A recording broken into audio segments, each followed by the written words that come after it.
Тэгвэл Норгимын сайттай холбоотой өчигдрөөс эхэлсэн мэдээлэлд Монголын баримт шалгах төв факт чек хийлээ. Тэдний шалгалтаар Норгимын сайт тролл баг ажилуулсан гэх мэдээлэл батлагдаагүй. Энэ тухай хуурамч мэдээллийг зохион байгуулалттайгаар түгээсэн гэж үзжээ. Монголын баримт шалгах төвөөс Норог цэгийн сайтыг тролл баг ажилуулсан гэх мэдээлэл гаргасан Facebook дэх 22 пэйж хуудсын мэдээллийг шалгасан байна. Ингэхэд 22 пэйж хуудсын 8 хэвлэл мэдээллийн байгууллага байжээ. Мөн мэдээллийн агуулгууд адил мэдээллийг ойролцоо цагт түгээсэн тролл баг ажилуулсан гэдгээ баримтаар нотлоогүй байсан байна.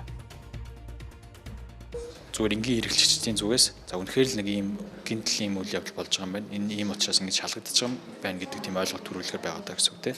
Гэтэл яг бодит байдал дээр тийм баталгаатай баримт нотлогоо бол байхгүй. Эсвэргээр энэ хэрэг нь бол зохиомжтой байх боломжтой тийм. За мэдээж яг цагдаагийнхан одоо энэ хэрэг үргэлжлсэний дараа эцсийн үнэн бол тогтоох байх. Гэхдээ биднэрт байгаа нээлттэй мэдээлэлээр бол тийм баримт нотлохоо бол байхгүй гэсэн. Бид зэрэг ингэж түгэж гинэ гэдэг нь ер нь зохион байгуулалттай мэдээллийн одоо үйл ажиллагааны нэг хэлбэр гэж ойлгож байна. Иймээс иргэд мэдээллийн хариуцлагатай их сурвалжаас авах шаардлага мэдээллийн үнэн бодит хэсгийг нэгтэлж байх хэрэгтэй байна. Мөн олон нийт болон иргэний нийгмийн байгууллагууд дээрх үйл явдлыг хуульбас хэвлэн нийтлэх хэрэгчлөөнд халдсан үйл явдал хэмээн үзэж байгаамаа. Би энэ үйлдэлийг одоо шууд эсрүүцэж байгаа.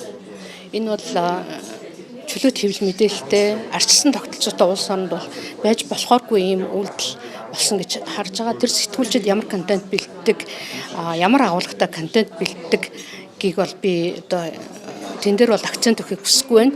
Зүгээр үзэл бодлоо илэрхийлэх чөлөөтөр хэвлэн мэдээлэх үйлдэлийг ингэж одоо хөдөлгөөр зөрчиж байгаа энэ үйлдэлтэнд би одоо эсрүүцсэн байр суурь илэрхийлж байгаа.